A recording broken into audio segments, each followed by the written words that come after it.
আমি প্রথমেই সিআইটিইউ কলকাতা জেলা দ্বাদশ সম্মেলন, যাকে কেন্দ্র করে আজকের এই প্রকাশ্য সমাবেশ, তাকে অভিনন্দন জানাচ্ছি। যেভাবে এখানে আমি সকালেও এখানে চোখের ডাক্তার দেখাতে গিয়েছিলাম, যেভাবে সাজানো হয়েছে লাল ঝান্ডা দিয়ে গোটা ঢাকুরিয়া ব্রিজ এলাকা, আমার দেখে গর্ববোধ হচ্ছিল। আমি তার জন্য অভ্যর্থনা সমিতিকে এবং সমস্ত স্বেচ্ছাসেবক যারা কাজ করেছেন তাদেরকে অভিনন্দন জানাচ্ছি। আজকে 22শে শ্রাবণ, 8ই আগস্ট, আমার দুই প্রিয় ব্যক্তিত্ব তার প্রয়াণ দিবস। 22শে শ্রাবণ রবীন্দ্রনাথের এবং অদ্ভুত সমাপতন বুদ্ধদেব ভট্টাচার্যের প্রয়াণ দিবস। আমি তাদের দুজনকে শ্রদ্ধা অবনত চিত্তে স্মরণ করছি। আমি এখানে সম্মেলনে এসে সিআইটিইউ কলকাতা জেলার প্রকাশ্য সমাবেশে এসে একটু নস্টালজিক হয়ে গেছি।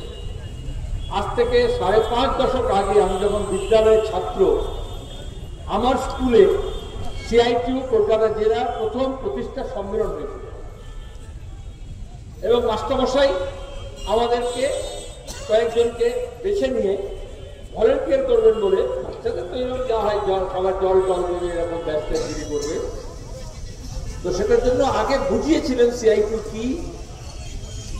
আমরা জিজ্ঞেস করেছিলাম মজুরদের নিয়ে, খেতে খাওয়া লোকদেরকে নিয়ে কাজ করে, মেহনতি কাজ করে, তাদের অধিকারের কথা।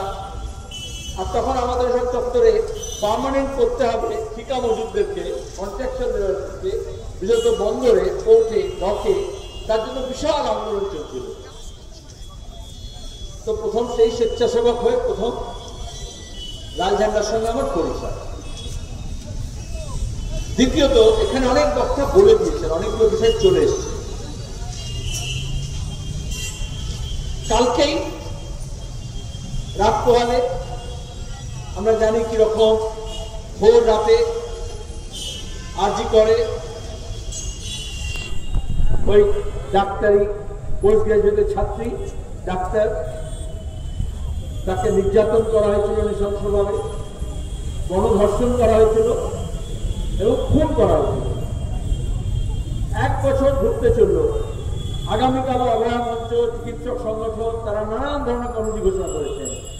এখানে আপনারা অসংখ্য মানুষ, বিরত মহিলারা, বিরত অল্প বয়সীরা, তারা বিচার চেয়ে সমবেত হয়েছিলেন, সোচ্চার হয়েছিলেন। নিরাপত্তা চেয়ে মহিলারা রাস্তায় নেমেছিলেন। তাদের হক, তাদের অধিকার প্রতিষ্ঠার জন্য তারা সোচ্চার হয়েছিল। আর ওই নির্যাতিতার পরিবার যাতে বিচার পায় তার জন্য লড়াই হয়েছিল। লড়াই জারি আছে, লড়াইকে আবার জোরদার করতে হবে। আপনারা দেখেছেন দিল্লির বুকে 2 দিন ধরে গিয়ে অপেক্ষা করেছেন পরিবার। এখানে তো নির্যাতন হয়েছে, তারপর কেউ কেউ মনে করে ঘটনা হলেই কলকাতা পুলিশ, পুলিশ কমিশনার, স্বাস্থ্য দপ্তর, তৃণমূল কংগ্রেস যা করেছে সুবিদিত। এটা একটা ঘটনা নয়, যত সিরিজ আছে 2011 সালের পর থেকে এই ধরনের ঘটনার সুবিচার হয়নি। ধামাচাপা দেওয়ার চেষ্টা করা হয়েছে, আর অপরাধীদের বুকের পাটা বেড়ে গিয়েছে। আর আজকে আমাদের রাজ্য যারা ছিল নারীদের মর্যাদা প্রশ্নে সর্বোচ্চ জায়গায়, আজকে সর্বনিম্নে পৌঁছেছে। এটা হচ্ছে মমতা ব্যানার্জির অবদান, তৃণমূলের অবদান। আজকে তৃণমূলের পরিবারের মেয়েরাও নিরাপদ নয়। তৃণমূল ছাত্র পরিষদ করে যে মেয়েটি, তাকে আমরা দেখেছি সাউথ ক্যালকাটা ল কলেজে। তৃণমূলের নেতা অভিষেক মমতার পৃষ্ঠপোষকতা প্রাপ্ত ধর্ষক কি ব্যবহার করেছে, আর তাকে কিভাবে সাজিয়ে গুজিয়ে নেতা বানানো হয়েছে, কর্মচারী বানানো হয়েছে, দণ্ডমুণ্ডের কর্তা বানানো হয়েছে। এটাই তো থ্রেট কালচার। আচ্ছা, এটা কলকারখানায়ও আছে, যেমন স্কুল, কলেজ, হাসপাতালে আছে। এটা পাড়ায় মহল্লায় বস্তিতেও আছে। আর এখন এই যে আপসের নাম করে আপনার পাড়া আপনার সমাধান করে আমার টাকা পয়সা বিলি বন্দোবস্ত করেছেন। আমাদের বিকেন্দ্রীকরণের কথা বলেছিলাম, তারপরে পুরো ব্যবস্থা পঞ্চায়েত ব্যবস্থা গড়ে তুলেছিলাম ঢেলে। আর এসব কাজ করার কথা হচ্ছে পুরসভা পঞ্চায়েতে, সেটা চিফ সেক্রেটারি আর আইপ্যাককে দিয়ে বুথ ভিত্তিক তৃণমূলের ভোট বাড়ানোর জন্য, রিগিং করার জন্য, মস্তানি করার জন্য ঘুষ দিয়ে বুথ খরচ দেওয়া হচ্ছে। যেখানে জল জমেছে সেখানে সরকার নেই, যেখানে জলে ডুবে বিরাটিতে বাচ্চা মারা গেল সেখানে সরকার নেই, যেখানে পথশ্রীর নাম করে বিজ্ঞাপন দিয়ে রাস্তাঘাটগুলো হতশ্রী হয়েছে সেখানে সরকার নেই। আর এখন আইপ্যাককে দিয়ে আমার আপনার টাকায়, ট্যাক্সের টাকায় আমাদের দেশের সংশোধিত সংবিধান অনুযায়ী এ কাজ রাজ্য সরকার করতে পারে না। আর চিফ সেক্রেটারিকে সাজিয়ে গুজিয়ে বসিয়েছেন। এগুলো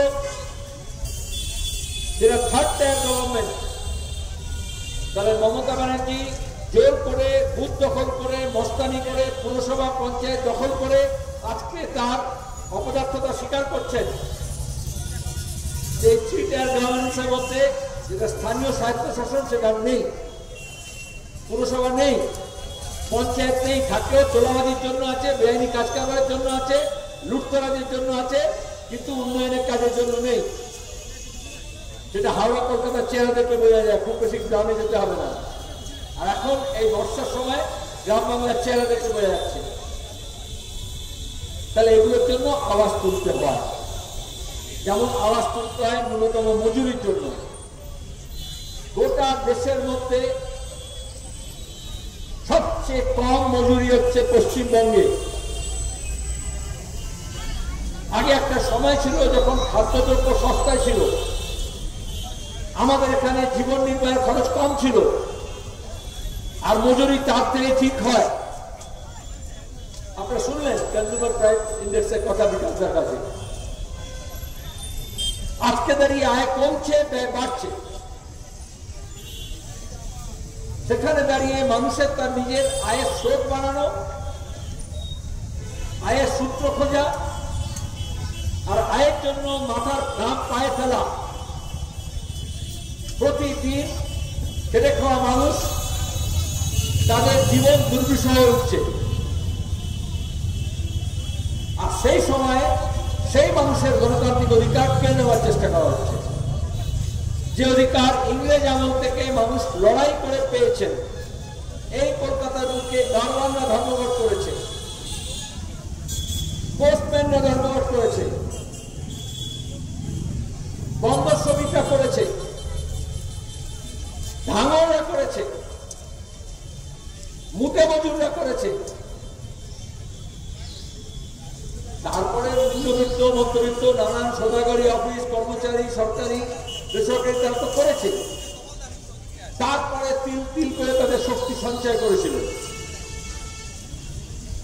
আমরা দেখলাম এই বুদ্ধদেব ভট্টাচার্যের নেতৃত্বে যখন আমরা কি বলেছিলাম, কৃষির সাফল্যকে সংহত করে সবাই কৃষি কাজ করতে পারবে না, তার জন্য শিল্পায়ন দরকার, কলকারখানা দরকার, নাহলে কাজের স্রোত তৈরি হবে কিন্তু। আমাদের এ রাজ্যের শিক্ষিত, দক্ষ, অদক্ষ, অর্ধদক্ষ শ্রমিক, আমাদের তরুণ প্রজন্মের মেধা, বুদ্ধি, শিক্ষা, বুদ্ধি, সেগুলো যাতে এই রাজ্যকে গড়ার জন্য কাজে লাগে। সব শেয়ালের একলা হয়েছিল। জামাত, জমিয়ত, আরএসএস, মাওবাদী, এসইউসি, নকশাল, কংগ্রেস সব একটা হয়েছিল। আর তারপরে বলেছিল লাল হটাও, দেশ বাঁচাও। লাল হতেছে, কিন্তু দেশ সাক্ষী দিচ্ছে দেশ বাঁচেনি। আজকে গোটা দেশের অবস্থা আমাদের সামনে আছে। রাজ্য তো রসাতলে গেছে। তাহলে এই রাজ্যকে বাঁচাতে হয়, দেশকে বাঁচাতে হয়, তাহলে এই লাল ঝান্ডাকে আবার নতুন করে সংগঠিত হতে হবে এবং মজবুত হতে হবে, তার আন্দোলন, সংগ্রাম, সংগঠনের মধ্য দিয়ে। এবং তার মূল কারিগর খেটে খাওয়া মানুষ, শ্রমজীবী মানুষ, কৃষক, ক্ষেত মজুর, দিনমজুর, তাহলে তাদেরকে সংগঠিত করতে হবে। এই জন্য শ্রমিক এবং কৃষক লুটেরাদের বিরুদ্ধে, খেটে খাওয়াদের লড়াইকে নেতৃত্ব দেওয়ার জন্য। সেই প্রয়াসই আমরা করছি। কদিন আগে দেখেছেন ব্রিগেড প্যারেড গ্রাউন্ডে বস্তি সংগঠন, ট্রেড ইউনিয়ন, সিআইটিউ, কৃষক সভা, ক্ষেত মজুর, মেহনতি মানুষের সমাবেশ হয়েছিল। যারা মনে করে লাল ঝান্ডা কোথায়, কোন রাজনৈতিক দল সিপিআইএম ছাড়া ব্রিগেড প্যারেড গ্রাউন্ডে সমাবেশ ডাকার ধক নেই। কেন্দ্রের শাসনাধীন, রাজ্য সরকারের শাসনাধীন যে দলগুলো, তাদেরও হিম্মত হয় না সেখানে শুধু মেহনতি মানুষ লাল ঝান্ডা নিয়ে তাদের দাবি দেওয়া নিয়ে, মজুরির দাবি, 8 ঘন্টার কাজকে 12 ঘন্টা করে দিচ্ছে, সবার দাবি সেটা। প্রতিদিন শোষণকে বাড়ানোর জন্য একদিকে শ্রমিকের ভাগ কমছে তার আয়ের, আর যত উঁচুতে যে আছে তার নিজের টাকা বাড়ছে, আর অন্যদিকে মেহনত করার জন্য শ্রমিকের সময় ঘন্টা বাড়াচ্ছে। এই লড়াই কারা লড়বে?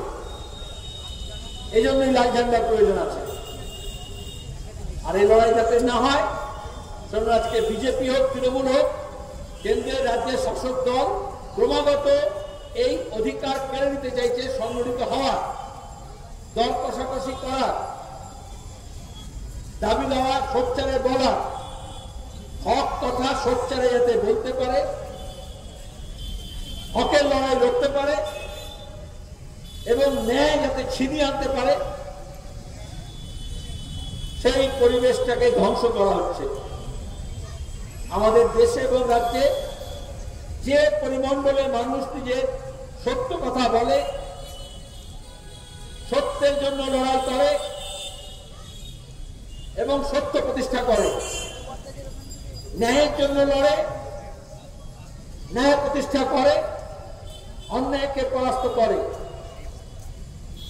আজকে কেন্দ্র এবং রাজ্যের শাসক দল সেই পরিমণ্ডলকে ধ্বংস করেছেন। যারা মনে করেন লাল ঝান্ডা দুর্বল হয়েছে, আসলে মানুষের কণ্ঠস্বর দুর্বল হয়েছে, মেহনতি মানুষের কণ্ঠস্বর দুর্বল হয়েছে। সেইটাকে জোরদার করার প্রয়োজন আছে। আর্থিক ঘটনার পরে আমরা দেখেছি এই শহরের মানুষ, তরুণ প্রজন্মের মানুষ কিভাবে তারা নেমে পড়েছিলেন। নিম্নবিত্ত, মধ্যবিত্ত, উচ্চবিত্ত কোনো ভেদাভেদ ছিল না, নারী পুরুষ কোনো ভেদাভেদ ছিল না, হিন্দু মুসলমান কোনো ভেদাভেদ ছিল না, বাঙালি অবাঙালি কোনো ভেদাভেদ ছিল না। ন্যায়ের জন্য, জাস্টিস ফর আরজি করেন নাম, সেইটাকে কিভাবে ধ্বংস করার জন্য, ভয় ভীতি, রাজত্ব কায়েম করার জন্য, এই যে থ্রেড কালচার শোনেন, এই যে নর্থ বেঙ্গল লবি শোনেন, যে থ্রেড কালচারের পরিণতি আপনাদের এই কাছে রেল লাইনের ওপারে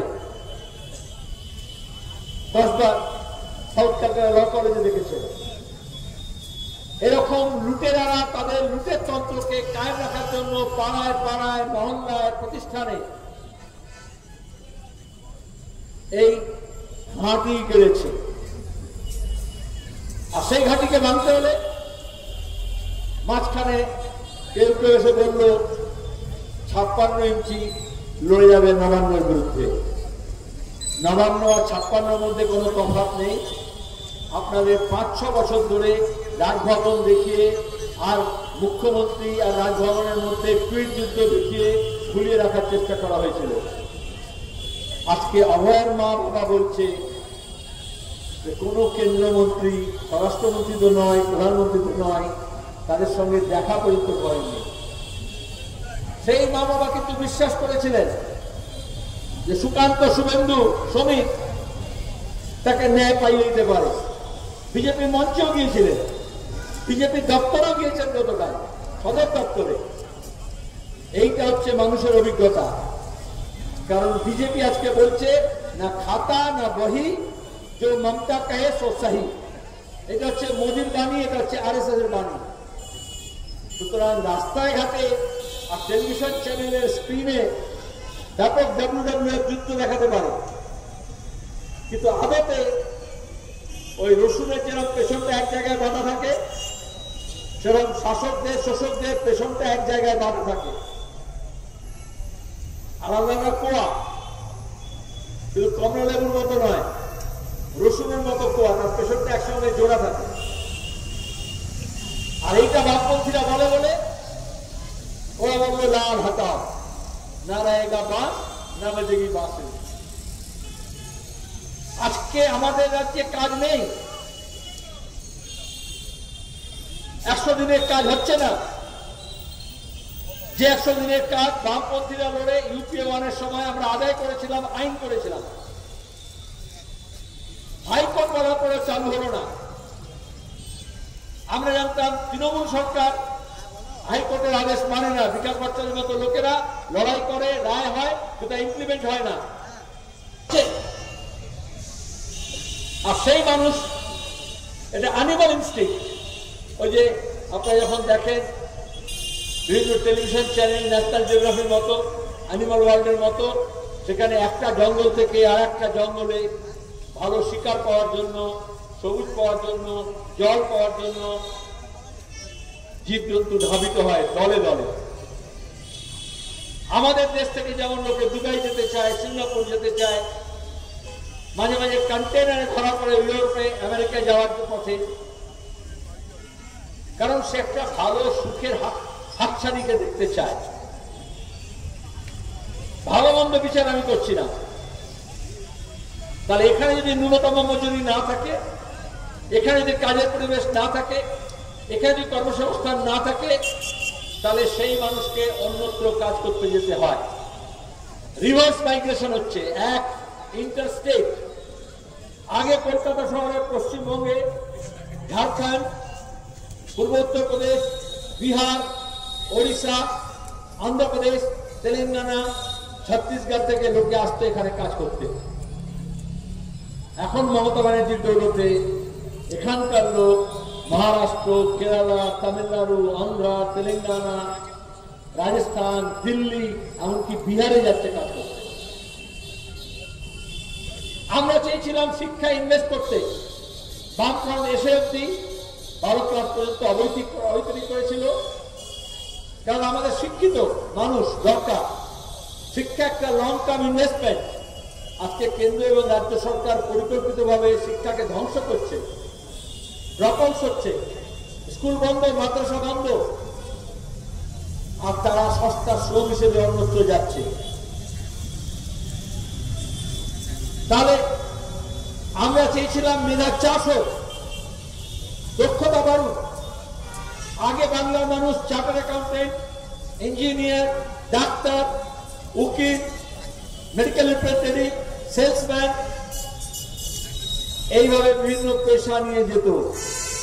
এখন মাটি ঘুরতে যাচ্ছে, গাড়ি মুছতে যাচ্ছে, টয়লেট পরিষ্কার করতে যাচ্ছে, রান্না করতে যাচ্ছে, কুকুর চড়াতে যাচ্ছে, শিশুদের দেখভাল করতে যাচ্ছে। কোন কাজই খারাপ না, প্রত্যেক কাজে মর্যাদা আছে, কিন্তু উন্নয়নের জন্য সাইনবোর্ডে লাগিয়ে আর বিকাশ হরা বলে এইভাবে কখনো মানুষের মর্যাদা হানি হয়নি। আর এখন বোঝা গেল তাদের নিরাপত্তাও নেই। আমাদের দেশে আইন আছে, আমি সিআইপি নেতৃত্বকে বলবো, 1979 সালে আমরাই লড়াই করেছিলাম, তারপরে পার্লামেন্টে আইন হয়েছিল, এই আন্তঃরাজ্য যে শ্রমিকরা হবে, এক রাজ্য থেকে অন্য রাজ্যে যাবে, মাইগ্রেন্ট ওয়ার্কার্স,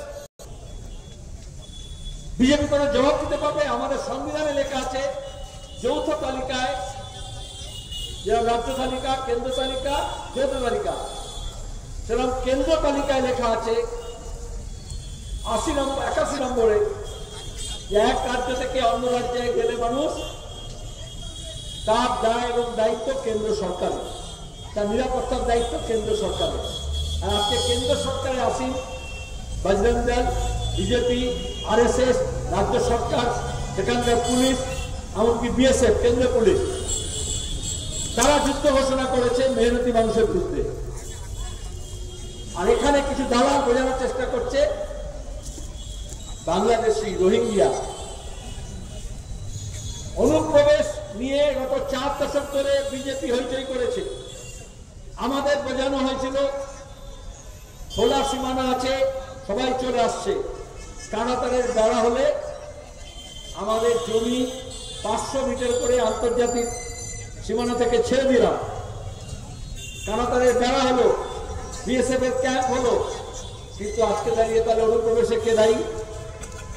বর্ডার ম্যানেজমেন্টের দায়িত্ব জেলা পুলিশের সুপার আর বিএসএফ এর কমান্ড্যান্ট প্রত্যেক মাসে বৈঠক করে ঠিক করার কথা। সেখানে গরু পাচার হচ্ছে, কয়লা পাচার হচ্ছে, ভাইপোর বাড়িতে টাকা যাচ্ছে, আর হিউম্যান ট্রাফিকিং হচ্ছে। আর যখন হিউম্যান ট্রাফিকিং এর কথা বলি, উইমেন ট্রাফিকিং, মেয়ে পাচার কাণ্ড, আগে নেপাল থেকে, ভুটান থেকে, বাংলাদেশ থেকে মেয়ে পাচার হতো, আর এখন গোটা দেশে সবচেয়ে বেশি মেয়ে পাচার হচ্ছে পশ্চিমবঙ্গ থেকে। হরিয়ানায়, মহারাষ্ট্রে, দিল্লিতে যে কোনো বেশ্যালয় পতিলায় গিয়ে দেখবেন বাংলাভাষী। কার দায়িত্ব? কে দায়িত্ব নেবে? কে এই কথা বলবে? আর দেখেছেন কিভাবে প্রধানমন্ত্রীর যোজনাকে সামনে রেখে সাইনবোর্ড লাগিয়ে উত্তরবঙ্গে মেয়ে পাচার কাণ্ড এখন ধরা পড়েছে, এর আগেও ধরা পড়েছে। যতগুলো শিশু এবং মহিলা পাচার কাণ্ড ধরা পড়েছে, কোনো না কোনো বিজেপির নেতা, কোনো না কোনো তৃণমূল নেতা যুক্ত। কারণ কেন্দ্র এবং রাজ্যে শাসন ক্ষমতায় না থাকলে এই ধরনের পাচার কাণ্ড করতে পারে না। তখন পুলিশ হয়ে যায় তার ভাইপো ভাতিজা। যে বিএসএফ, যে পুলিশের এগুলো দেখার কথা, তার বদলে সে হয়ে যায় একটা মানি কালেক্টর। এখানে দেখেন না সিভিক ভলেন্টিয়ারের কি অবস্থা, রাস্তার মোড়ে মোড়ে দাঁড় করে দিয়েছে, 2 টাকা, 4 টাকা, 6 টাকা, 8 টাকা রেট করে দিয়েছে। অনেকে তাদের উপর রাগ করে, তাদের উপর রাগ করে লাভ নেই। সেই টাকা এঘাট ওঘাট ঘুরে আইসি, ওসি, এসপি, ডিএসপি, ডিসি এইসব ঘুরে এঘাট ওঘাট ঘুরে গিয়ে কালীঘাটে জমা হয়। যারা মনে করেছিলেন নবান্নকে টাইট দেবে বিজেপি, নারদা কাণ্ড থেকে এই সমস্ত দুর্নীতি, 100 দিনের কাজের টাকা নিয়ে দুর্নীতি, আবাস যোজনা নিয়ে দুর্নীতি, পানীয় জল নিয়ে দুর্নীতি, কেন্দ্রীয় প্রকল্পের টাকা নিয়ে দুর্নীতি, আজ পর্যন্ত কেন্দ্রের সরকার কোন দুর্নীতিগ্রস্তের বিরুদ্ধে কোন আইনানুগ ব্যবস্থা নেয়নি। কেন নেবে? এখানে তৃণমূলের ছত্রছায়া থেকে ধর্ষণ করছে, তাকে বাঁচানোর জন্য সিবিআই এত তৎপর। আর এই কথা আমরা যখন বলতাম অনেকে বিশ্বাস করতেন না। এখন তো আমার মামা বলছেন, তিনিও তো এঘাট ওঘাট ঘুরে মানুষের অধিকার প্রতিষ্ঠা করতে হয়, রাজ্যের মর্যাদাকে যদি বাঁচাতে হয়, যদি বাঁচাতে হয় এবং গোটা বিশ্বের কাছে, দেশের কাছে বাংলার হিত গৌরবকে ফিরিয়ে আনতে হয়, তাহলে মমতা ব্যানার্জি ক্যাকা ছিচির মতো কিছু টলিউডের নায়ক নায়িকা, সিরিয়ালের কিছু নায়ক নায়িকাকে নিয়ে রাস্তায় নেমে বলবেন আমি বাংলা ভাষার লড়াই করব। আসলে তিনি তাহলে ভাষা আন্দোলনের নামে বিধানসভা নির্বাচন পর্যন্ত করব। বিজেপি আমাকে বল দিয়েছে, তোমরাই বল করে দিয়েছে, আমি সেইটা নিয়ে খেলবো আর খেলা হবে বলবে। উনি কিন্তু ভাষা আন্দোলনকে অপমান করছেন, ভাষাকে অপমান করছেন। কাছাড়ে ভাষা আন্দোলন হয়েছিল, শহীদ হয়েছিল, বাংলা ভাষার মর্যাদা রক্ষার জন্য, অধিকারের জন্য উগ্র অসমীয়া জাতীয়তাবাদের বিরুদ্ধে লড়েছিল। আজও 19শে মে আমরা সেই কাছাড় ভাষা শহীদ দিবস পালন করি। সেটা ছিল সরকারের দ্বন্দ্ব, সরকারের উগ্র জাতীয়তাবাদী পদক্ষেপ এবং সংখ্যালঘু মানুষের মুখের ভাষাকে কেড়ে নেওয়ার অধিকার, শিক্ষার অধিকার কেড়ে নেওয়া। ভাষা আন্দোলন সরকার করে না। ভাষা আন্দোলন হয়েছিল পূর্ব বাংলায়, পূর্ব পাকিস্তানে। 21শে ফেব্রুয়ারি আমরা যার জন্য ভাষা শহীদ দিবস পালন করি, সেটা ছিল পাকিস্তানের সরকারের দ্বন্দ্ব। আজকে এখানে হিন্দি, হিন্দু, হিন্দুস্তানের মতো যেরকম ধর্ম, ভাষা, জাতি, রাষ্ট্র, দেশ এক করে দিচ্ছে, সেরকম পাকিস্তানের খান সেনারা সেখানকার মুসলিম লীগ নেতারা তারা মনে করেছিলেন ধর্ম, জাতি, রাষ্ট্র, দেশ, ভাষা এক। পূর্ব বাংলার মানুষ মানেননি এবং সেটা ছিল সরকারি দম্ভের বিরুদ্ধে লড়াই। তারপরে মুক্তিযুদ্ধের মধ্য দিয়ে একটা নতুন রাষ্ট্র তৈরি হলো, গণপ্রজাতন্ত্রী বাংলাদেশ। তাহলে সেটাও ছিল প্রবলের বিরুদ্ধে, শক্তিশালীর বিরুদ্ধে, সরকারের বিরুদ্ধে, মানুষের, নিম্নবর্গের মানুষের লড়াই। তার সঙ্গে বুদ্ধিজীবীরা ছিলেন, তার সঙ্গে ছাত্ররা ছিল, তার সঙ্গে শিক্ষাবিদরা ছিলেন, তার সঙ্গে সমস্ত বামপন্থী প্রগতিশীল ধর্মনিরপেক্ষ মানুষ ছিল। আমাদের দেশেও এটা বুঝতে হবে, সরকারের থেকে কখনো আন্দোলন হয় না। 100 দিনের কাজের টাকা আদায় করবো বলে গত নির্বাচনের আগে অনেক নাটক করেছিলেন পিসি ভাইপো। রাজঘাটে গিয়েছেন, পার্লামেন্টে গিয়েছেন, টিভিতে অনেক ফুটেজ খেয়েছেন। তারপরে যে ভোট হয়ে গেছে, খেল খতম, পয়সা হাজার। আজও 100 দিনের কাজের টাকার বকেয়া পাওয়া হয়নি, আজও 100 দিনের কাজ চালু হয়নি। আর এখনো তিনি বলছেন 26-এর বিধানসভা নির্বাচন পর্যন্ত এই আন্দোলন চলবে। আরে বাংলা ভাষা আজকে পশ্চিমবঙ্গ বাঙালি তার যে মর্যাদা হানি হয়েছে, তার কারণ কে? মমতা ব্যানার্জি বাংলা ভাষাকে যে পর্যায়ে নিয়ে গিয়েছেন, শিক্ষাকে যে জায়গায় নিয়ে গিয়েছেন, সাহিত্যকে যে জায়গায় নিয়ে গেছেন, সংস্কৃতিকে যে জায়গায় নিয়ে গিয়েছেন, যে সমস্ত শিল্পী, সাহিত্যিক, বুদ্ধিজীবী গিয়েছে, তাদের সব সৃজনশীলতা নষ্ট হয়ে গেছে। টালিগঞ্জের টলিউডের সিনেমা হোক, সিরিয়াল হোক, কলেজ স্ট্রিটের বই প্রকাশনা হোক, কেন এই সব আমি করবো? যে কোনো স্বৈরতান্ত্রিক যে প্রবণতা থাকে, আমি সব মেগালোমেনিয়া। তিনিই কবি, তিনিই বই লিখবেন, তার বই কেনা হবে, সেই বই বিক্রি হবে, সেই বই পড়ানো হবে, আর বাকি সব বন্ধ। ওই যে নামকরণ সব করেন না, বাংলা ভাষায় বড়টা কে বাজিয়েছে? হঠাৎ করলেন আমার মাথায় এলো সত্যজিৎ রায় ধরণী। স্মরণী অনেক হয়েছে, এবার ধরণী হয়। আমার মনে আছে উনি যখন রেলমন্ত্রী ছিলেন, ভুলে গেছেন বলে আমি মনে করে দিচ্ছি, তখন তো রেল দপ্তরকে নিয়ে অনেক সব নানা করে উদ্বোধন করছিলেন। তো বেহালায় রেলের জমির উপরে উনি বললেন আমি একটা স্টেডিয়াম করব। সেই স্টেডিয়ামের নাম দিলেন সত্যজিৎ রায়ের নামে। তিনি নিজেই বলছেন বক্তৃতায়, উদ্বোধনী বক্তৃতায়, হ্যাঁ বাবা আমি জানি না আমি সত্যজিৎ রায়ের নামে কেন স্টেডিয়ামের নাম দিচ্ছি, আমাকে সিপিএম প্রশ্ন করবে, কিন্তু আমিও সব ভেবে রেখেছি সত্যজিৎ রায় সিনেমা করলে কি হবে। তিনি যখন শুটিং করতেন তখন ইনডোর আউটডোর দুটোই শুটিং করতেন।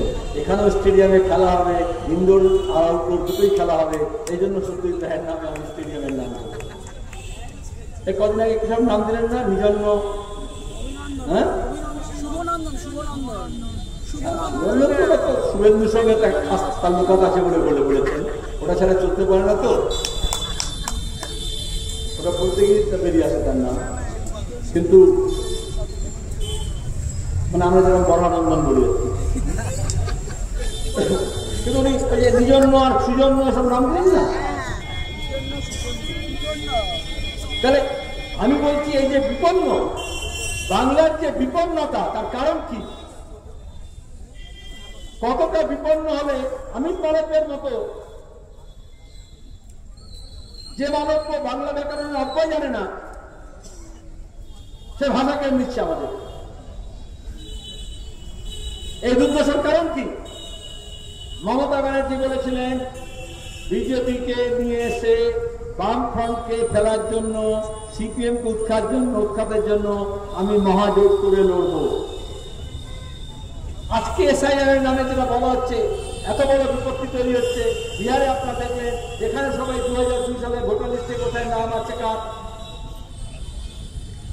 যদি তার পরে কারণ নাম ওঠে তাহলে বাপ মায়ের, ঠাকুরদার, ঠাকুমায়, যাদের বিয়ে হয়ে গিয়েছে, আসামে গিয়েছিল কুচবিহার থেকে, আলিপুরদুয়ার থেকে, 55 বছর হয়ে গেছে, তাকে এখন নোটিশ ধরাচ্ছে তুমি ভারতীয় নাগরিক কিনা তার প্রমাণ দাও। 1994 সালে মমতা ব্যানার্জি যখন আপনার এই দক্ষিণ কলকাতার এমপি, তখন পার্লামেন্টে বক্তৃতা করেছেন যে বাংলাদেশি ভোটারদের নাম আছে ভোটার তালিকায়, সেটা বন্ধ করতে হবে। 2006 সালে বিধানসভা নির্বাচনের আগে তিনি স্পিকারের দিকে ছুড়ে দিয়েছেন ভোটার লিস্টের তারা, যেখানে সব বিদেশি নাম আছে, সেইগুলোকে না সরালে ভোট করতে দেব না। কার স্লোগান এটা? যারা বয়স্ক মানুষ আছেন জানবেন, 1978 সালে আসামের আজকের এই ঘটনার সূত্রপাত মঙ্গলদৈ বিধানসভা কেন্দ্রে উপনির্বাচন ছিল। সেখানে উগ্র অসমিয়া জাতীয়তাবাদের নামে বলা হয়েছিল বাংলাদেশি ভোটার আছে মঙ্গলদৈ বিধানসভা কেন্দ্রে, এবং যতক্ষণ না ভোটার লিস্ট থেকে নাম বার হবে মঙ্গলদৈ কেন্দ্রে বিধানসভার উপনির্বাচন করতে দেব না। তারপরে আসু, তারপরে জিপি, তারপরে বাঙালি খাদাও, তারপর অসমীয়া এবং বাঙালির মধ্যে ভাগাভাগি, বিভাজনের রাজনীতি। তারই শীর্ষে উঠে মমতার সঙ্গে হেমন্ত বিশ্ব শর্মা, জগদীপ ধনকর দার্জিলিং এ বেলোতে যেখানে সব বৈঠক হয় না, এবার আগে করেছিলেন বেলোতে কেলো, ওইরকম দার্জিলিং এর রাজভবনে বৈঠক করেছিলেন কে হবে ভাইস প্রেসিডেন্ট। কোথায় যোগ থাকে দিয়েছে, নতুনের পেছনটা আমি এমনি এমনি করিনি। আজকে ভাইস প্রেসিডেন্ট পদত্যাগ করতে বাধ্য করেছে। তখন কিন্তু হেমন্ত বিশ্ব শর্মা, মমতা, RSS, জগদীপ ধনকর, বিজেপি, তৃণমূল সব এক লাইনে দাঁড়িয়ে আছে। সেই হেমন্ত বিশ্ব শর্মা বলছে এখন এই দুঃসাহস পায় যে জনগণনায় সেন্সাসে যদি কেউ মাতৃভাষা বাংলা লেখে তাহলে তাকে বিদেশি বলে গণ্য করা হবে। সবচেয়ে বেশি বিপদে পড়বে মহিলারা। আমাদের দেশের সংস্কৃতিতে, দক্ষিণ এশিয়ার সংস্কৃতিতে মেয়েরা বিয়ের পর নিজের বাড়ি থেকে উৎখাত হয়ে শ্বশুর বাড়িতে যায়। সবচেয়ে বেশি বিপর্যয় হবে আদিবাসী, তপশিলি, সংখ্যালঘু, দুর্বল অংশের মানুষ, যারা আনডকুমেন্টেড কমিউনিটি, যাদের অত ডকুমেন্টস নেই। আর এই জন্য লক্ষ লক্ষ মানুষ এখন দিশেহারা হচ্ছে। ভোটার লিস্ট শুদ্ধ করার কাজ সরকারের, কেন্দ্র এবং রাজ্য সরকারের দপ্তরের লোকজন মিলে করে। ইলেকশন কমিশন হচ্ছে আইন মোতাবেক দায়িত্বে। আজকে যদি ইলেকশন কমিশন বলে যে ভোটার লিস্ট ভুল, তাহলে সেই ভোটার লিস্টের ভিত্তিতে যিনি এমপি হয়েছেন, MLA হয়েছেন, মন্ত্রী হয়েছেন, তিনিও ভুল। তাহলে কে তার দায়িত্ব নেবে? ভোটার লিস্ট কি আমি করেছি? ভোটার লিস্ট কি আপনি করেছেন? একটা শুদ্ধ নাম লিখতে পারে না, ভুয়ো নাম সরাতে পারে না। বছরের পর বছর আমরা বলছি মৃত ভোটার আছে, তাকে তারা সরাচ্ছে না। এখন আজকেও আমরা নিয়ে জমা দিয়েছি একটা অঞ্চলে 990 জন মৃত ভোটার।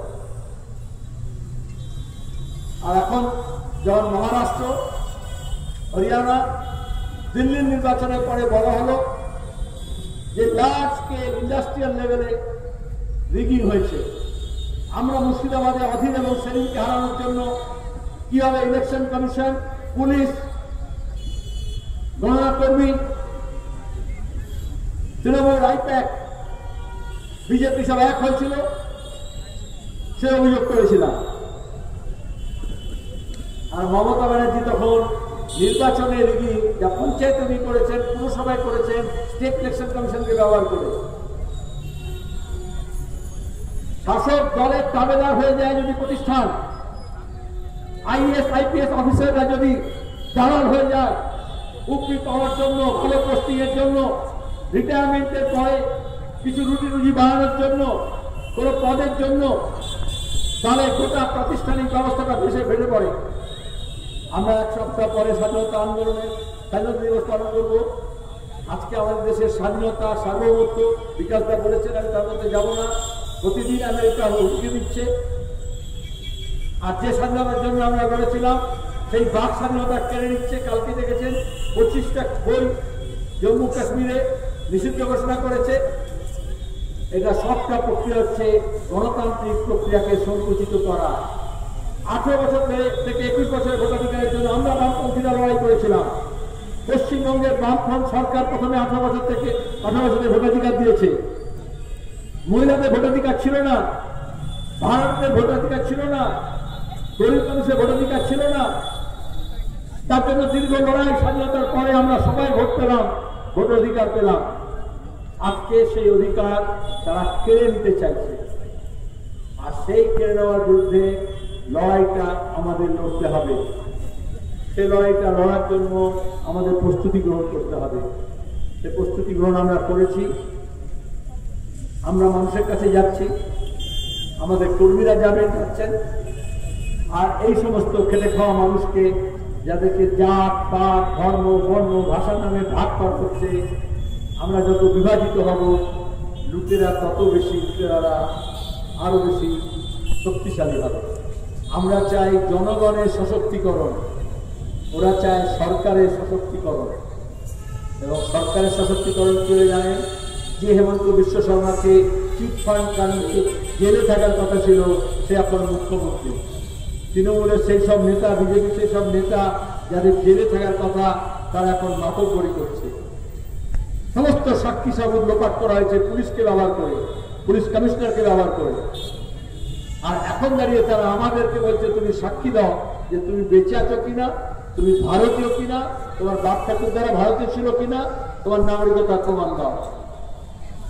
এবং সবাইকে ফ্ল্যাটলি প্রথমে পড়াশোনা করেছিল সিএনআরসি মুসলমানদের ব্যাপার, বিহারে দেখেছেন সবাইকে দিতে হবে ওপর থেকে নিচ পর্যন্ত। এবং সেখানে যে যত পেছিয়ে পড়া, যে যত প্রান্তিক, তার তত বেশি বিপদ। এই জন্য সেই অংশের মানুষকে সংগঠিত করে আমাদের লড়াই লড়তে হবে। আপনাদের সম্মেলনে আগামী দুদিন আপনারা সে ব্যাপারে প্রস্তুতি নেবেন, সিদ্ধান্ত নেবেন এবং তাকে কার্যকর করার জন্য উপযোগী ব্যবস্থা নেবেন, এই আহ্বান জানিয়ে আপনাদের সবাইকে ধন্যবাদ, নমস্কার জানিয়ে শেষ করছি। ধন্যবাদ।